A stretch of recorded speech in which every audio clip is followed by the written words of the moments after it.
DJNTV.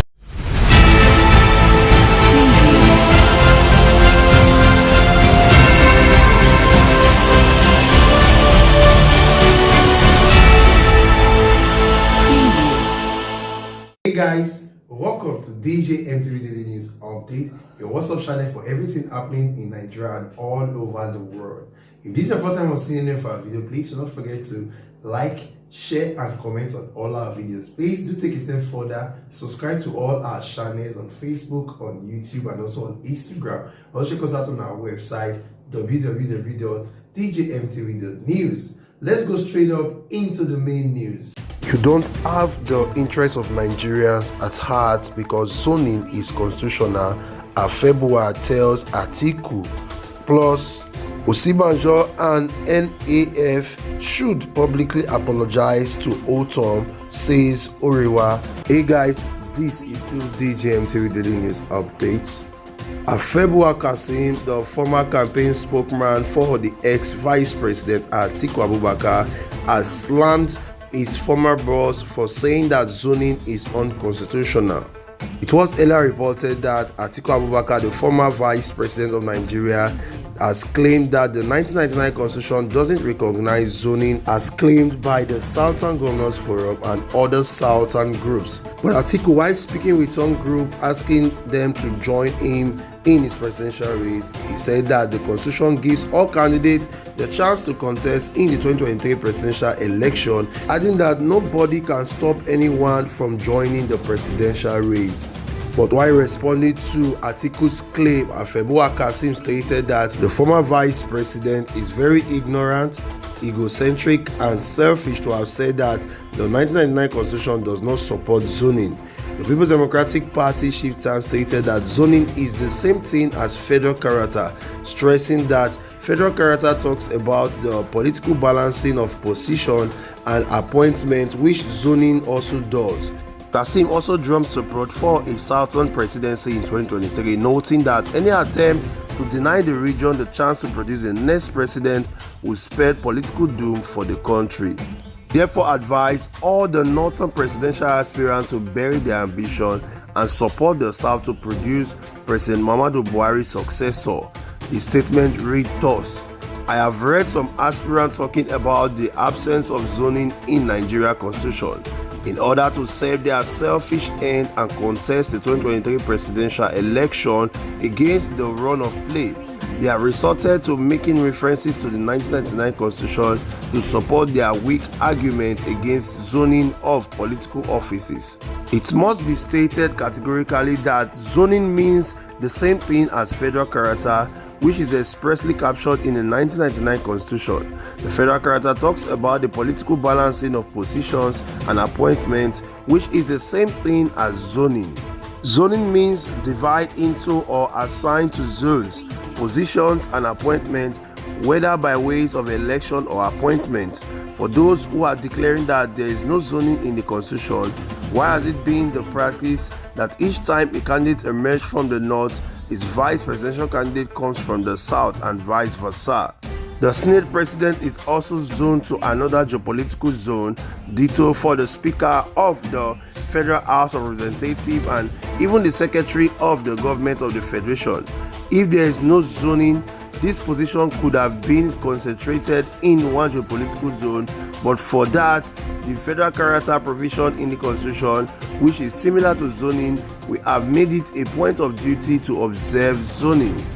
In a big society like Nigeria, given our diversity, one cannot do without zoning and power sharing.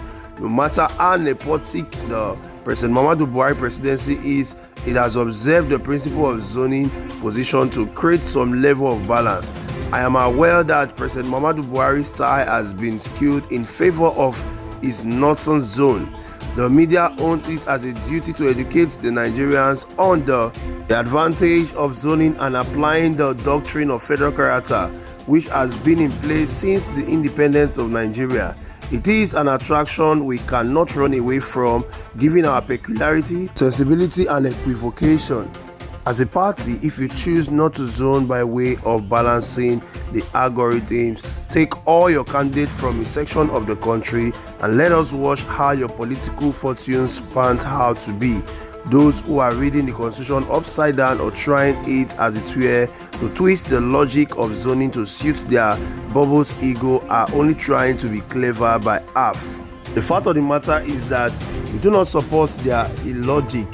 For our diversity and heterogeneous configuration with several nation states within the nation, the zoning principle has to be deliberately applied to create the required political stability. Anything short of the application of this doctrine will be unconstitutional and a clear abuse of the principle of federal character, which is enshrined in the 1999 Constitution.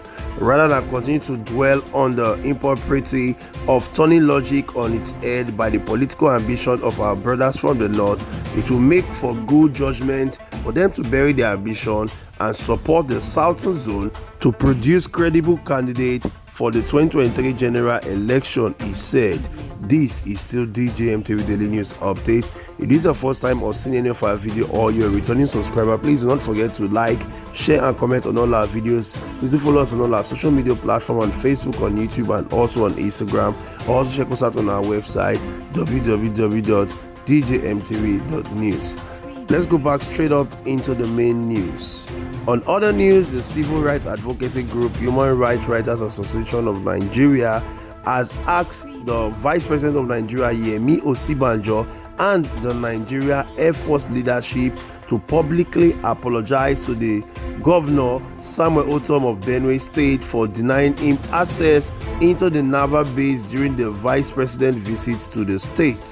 JMTV has earlier reported that Governor Otom on Saturday claimed he was denied entry into the Nigerian Air Force base where he wanted to receive Osibanjo, who was transiting the state, despite a letter from the presidency inviting him for that purpose.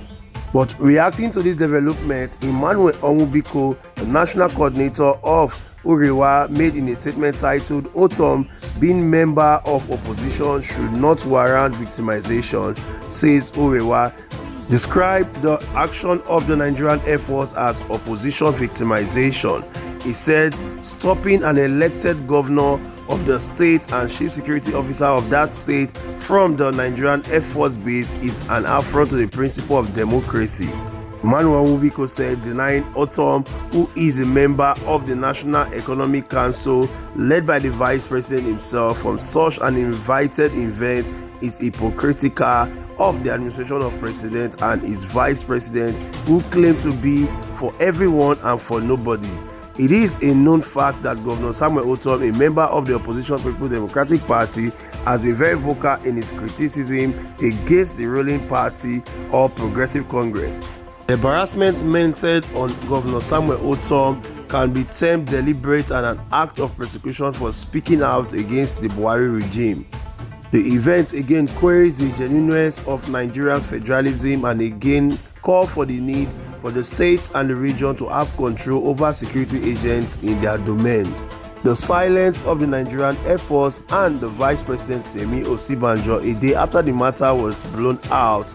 Both the Nigerian Air Force and Vice President Yemi Osibanjo must publicly apologize to Governor Samuel Otom and sanction the overzealous officer for the flagrant disrespect of the state governor belonging to an opposition party and being critic should not warrant victimization, he said.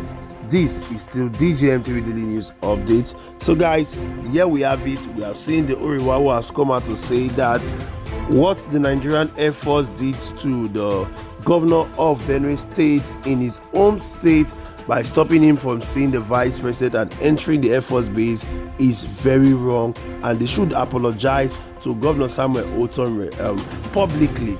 Even the Vice President should do the same. So guys, what are your thoughts about that? Do you think that Uriwa is right about this decision or this thing they have just said, that the Vice President should apologize to the state governor of Benue State, Governor Samuel Otom?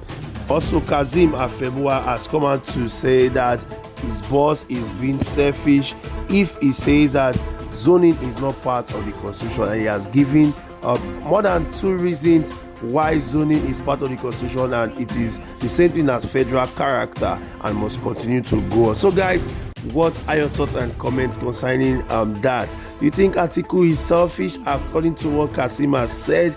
And do you also think that Vice President Emil Osinbajo should apologize to Governor Samuel Otom on the occasion that he was banned from entering the Air Force base in his own state to welcome the Vice President? Drop your thoughts and comment with us in the comment section below. Thank you for watching till the end of this video, and as a way of reminder, do not forget that we are also on Facebook and on YouTube at DJMTV. Please check us out on our website www.djmtv.news. You can also place your advert with us at DJMTV and be rest assured that your business will get to the desired market.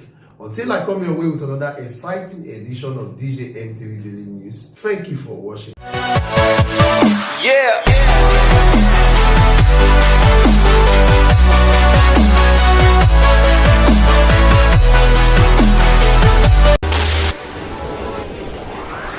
DJMTV. DJMTV.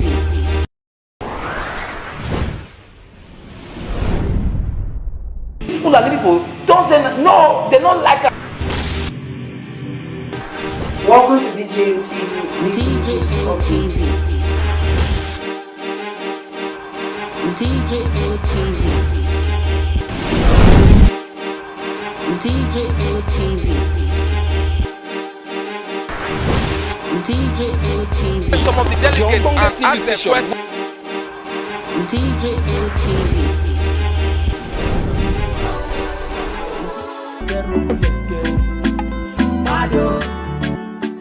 DJMTV. DJMTV. DJMTV.